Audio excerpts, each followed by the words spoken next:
Bonsoir à tout mon équipage et bienvenue sur Des 8 pour un nouveau voyage au bout de la nuit, une nouvelle soirée littéraire. Alors ce soir, nous allons lire L'île au trésor, qui est un roman d'aventure écrit par Robert Louis Stevenson. L'œuvre a d'abord paru dans le magazine écossais pour enfants Young Folks le 1er octobre 1881 au 28 janvier 1882 sous la forme de feuilleton signé Captain George North, puis sous la forme de livre en 1883, après que Stevenson eut apporté de nombreuses modifications au texte original.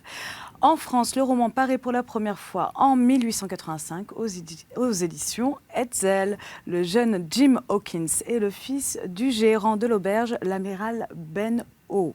Un jour, un vieux loup de mer nommé Billy Bones débarque à l'auberge et s'installe. Jim est tout à la fois fasciné et terrifié par ce marin colérique, violent et ivrogne, d'autant qu'une obscure menace semble planer sur ce dernier. Nous allons donc partir à l'abordage, à la poursuite de l'île au trésor. N'hésitez pas à réagir sur les réseaux sociaux #VBN ainsi que sur notre page Facebook Voyage au bout de la nuit.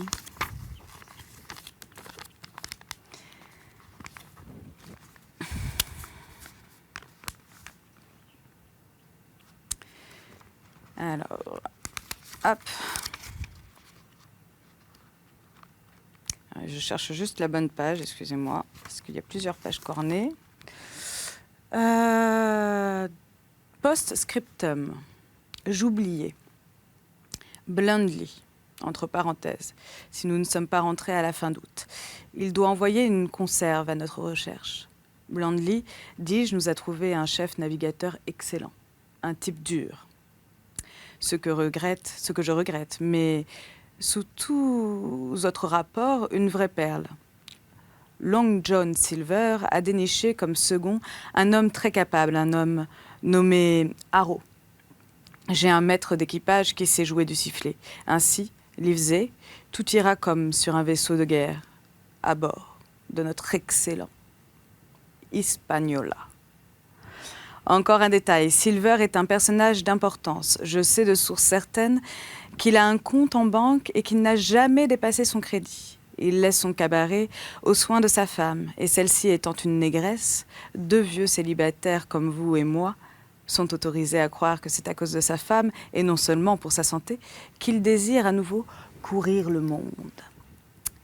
PPS. Hawkins peut passer 24 heures chez sa mère. On peut imaginer l'enthousiasme où me jeta cette lettre.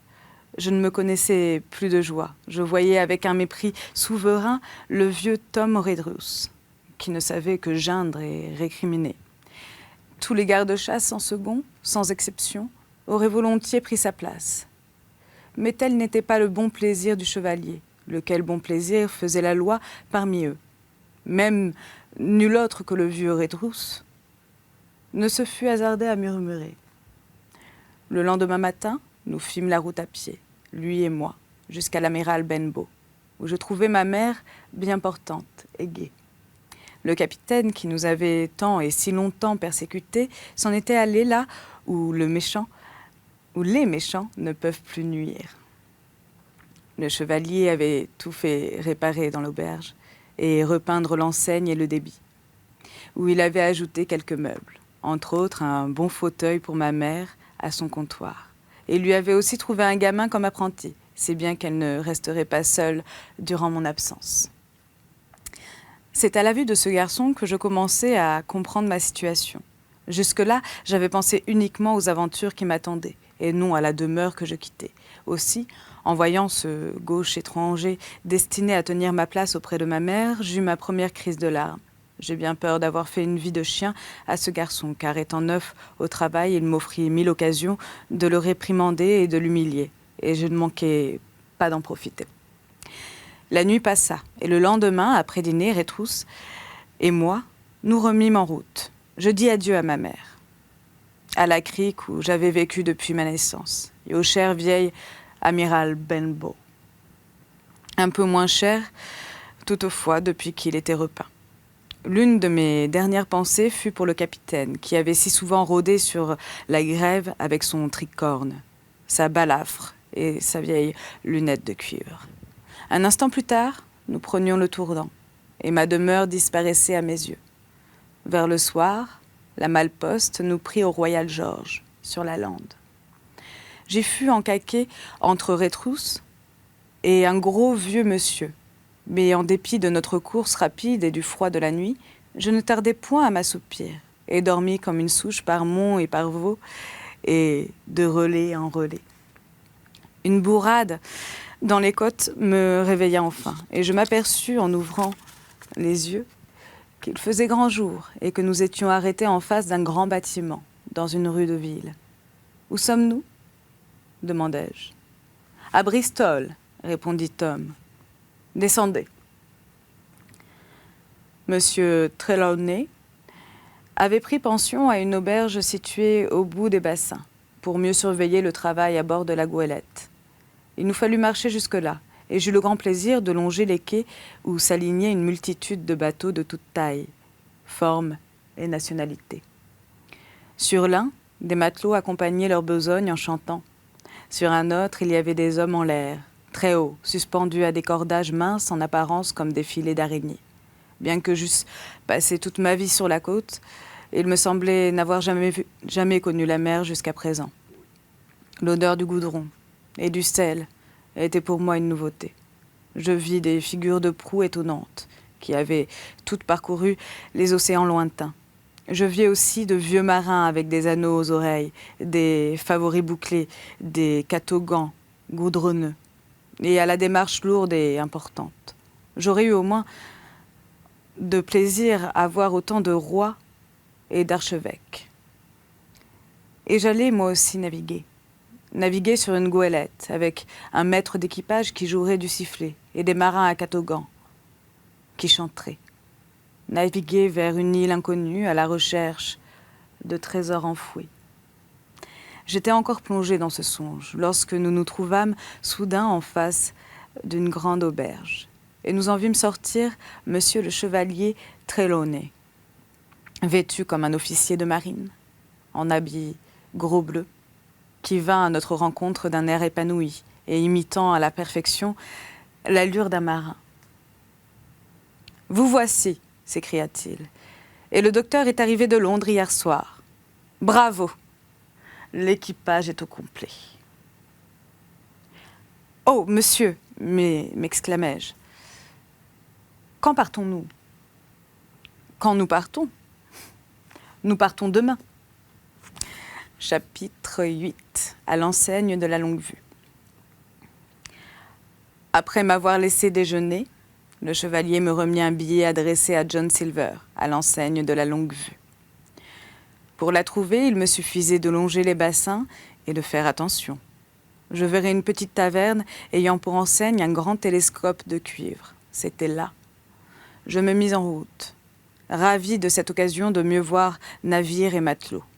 Et me faufilant parmi une foule épaisse de gens, de camions et de ballots, car l'affairement battait son plein sur le quai, je trouvai la taverne en question. C'était un petit débit d'allure assez prospère. L'enseigne était peinte de frais, on voyait aux fenêtres de jolis rideaux rouges et le carreau était proprement sablé, situé entre deux rues. Il avait sur chacune d'elles une porte ouverte, ce qui donnait assez de jour dans la salle grande et basse, malgré des nuages de fumée de tabac. La plupart des clients étaient des navigateurs, et ils parlaient si fort que je m'arrêtai sur le seuil, intimidé. Durant mon hésitation, un homme surgit d'une pièce intérieure, et un coup d'œil suffit à me persuader que c'était Long John. Il avait la jambe gauche coupée au niveau de la hanche, et il portait sous l'aisselle gauche une béquille, dont il usait avec une merveilleuse prestesse, en sautillant dessus comme un oiseau. Il était très grand et robuste, avec une figure aussi grosse qu'un jambon.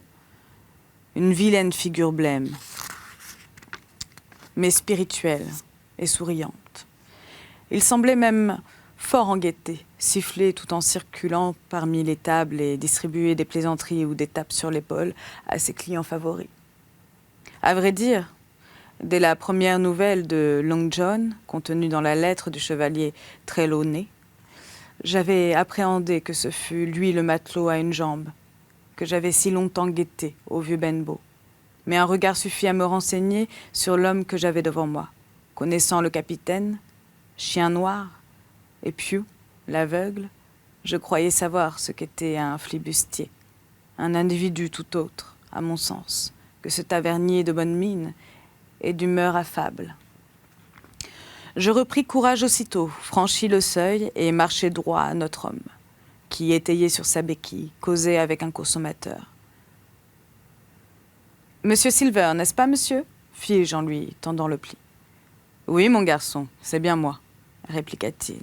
« Et toi-même, qui es-tu » Mais en voyant la lettre du chevalier, il réprima un haut le cœur.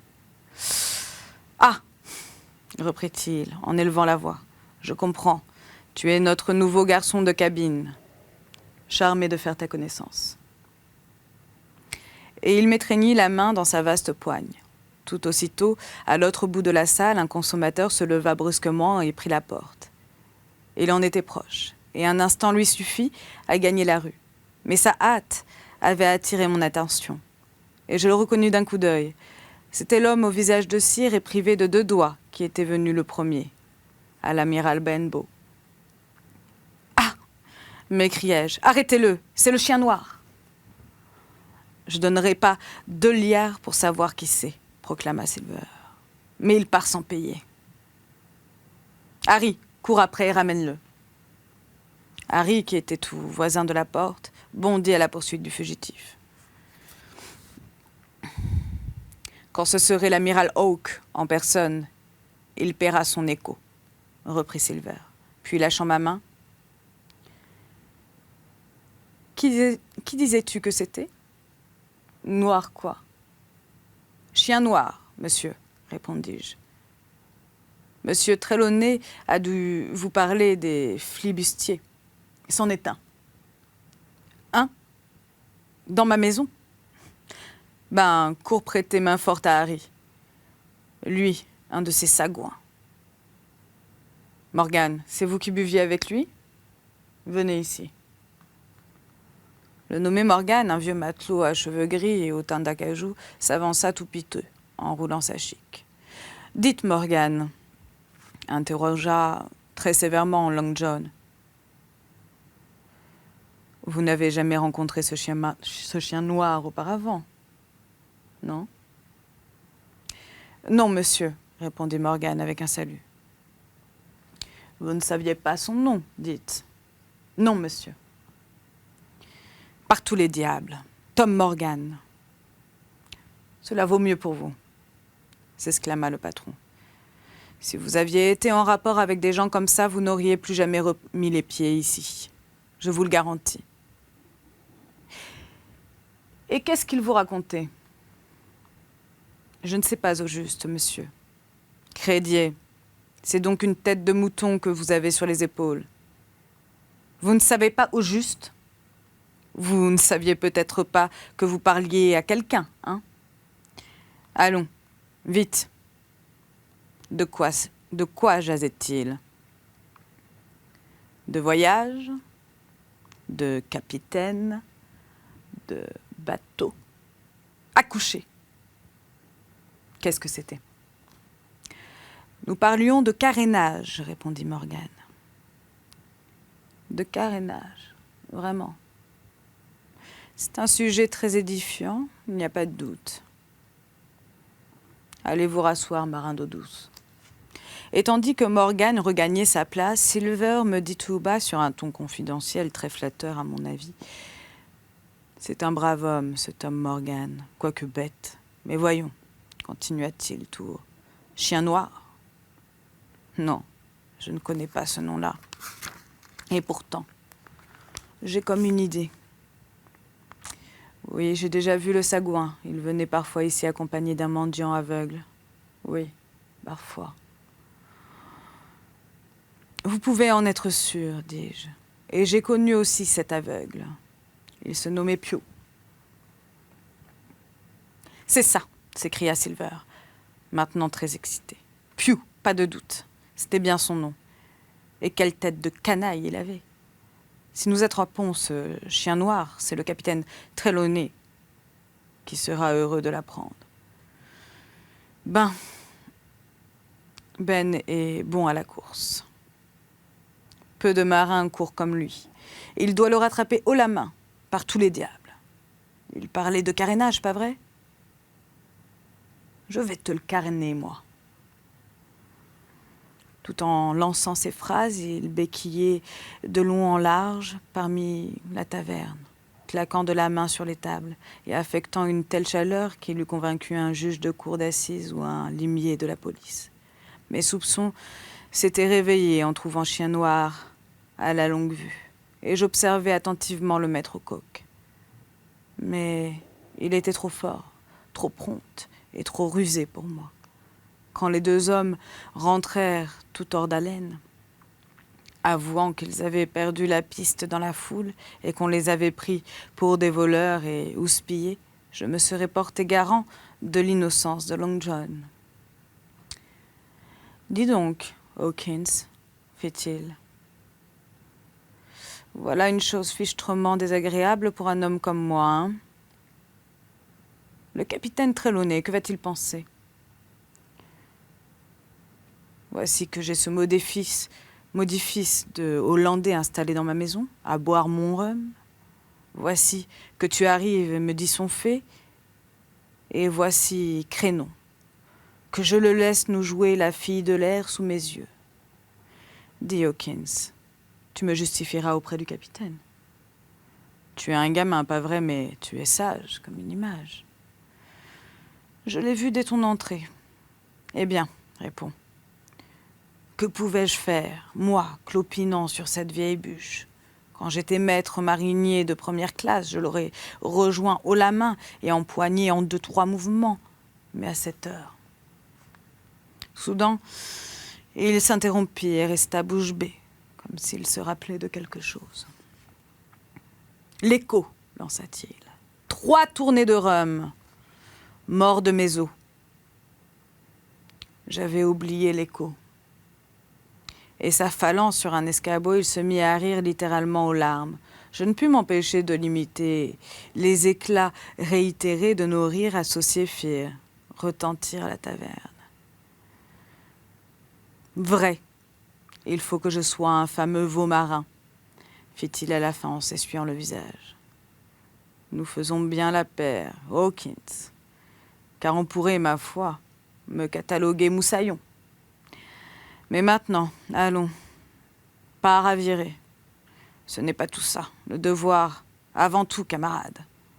Je mets mon vieux tricorne et file avec toi chez le capitaine Trelawney. Lui conter l'affaire, car note bien, jeune Hawkins, c'est grave cette histoire. Et j'oserais dire que ni toi ni moi n'en sortons guère à notre avantage. Non, ni toi non plus. Dis, nous n'avons pas été fins. Pas plus l'un que l'autre. Mais mort de mes os, c'est une bonne blague, celle de l'écho. Et il se remit à rire, de si bon cœur que, tout en ne voyant pas la plaisanterie comme lui, je fus à nouveau contraint de partager son hilarité. Durant notre courte promenade au long des quais, mon compagnon m'intéressa fort, en me parlant des navires que nous passions en revue, de leurs différents types, de leur tonnage, de leur nationalité. Il m'expliquait la besogne qui s'y faisait. On déchargeait la cargaison de l'un, on embarquait celle de l'autre, un troisième allait appareiller, et à tout propos, il me sortait de petites anecdotes sur les navires ou les marins et me sérinait des expressions nautiques pour me le faire bien entrer dans la tête. Je le voyais de plus en plus. Ce serait là pour moi un compagnon de bord inestimable. En arrivant à l'auberge, nous trouvâmes le chevalier et le docteur Livesey attablés devant une pinte de bière et des rôtis. Ils s'apprêtaient à aller faire une tournée d'inspection sur la goélette. Long John raconta l'histoire, depuis A jusqu'à Z, avec beaucoup de verve et la plus exacte franchise. Voilà. Ah non, je vais finir le chapitre. C'est bien ça, n'est-ce pas, Hawkins, disait-il de temps à autre. Et chaque fois, je ne pouvais que confirmer son récit. Les deux messieurs regrettèrent que Chien Noir eût échappé. mais nous convînmes tous qu'il n'y avait rien à faire. Et après avoir reçu des félicitations, Long John reprit sa béquille et se retira. Tout le monde à bord pour cet après-midi. À 4 heures, lui cria de loin le chevalier. Bien, monsieur, répondit le cook du corridor. Ma foi, chevalier, dit le docteur Livesey.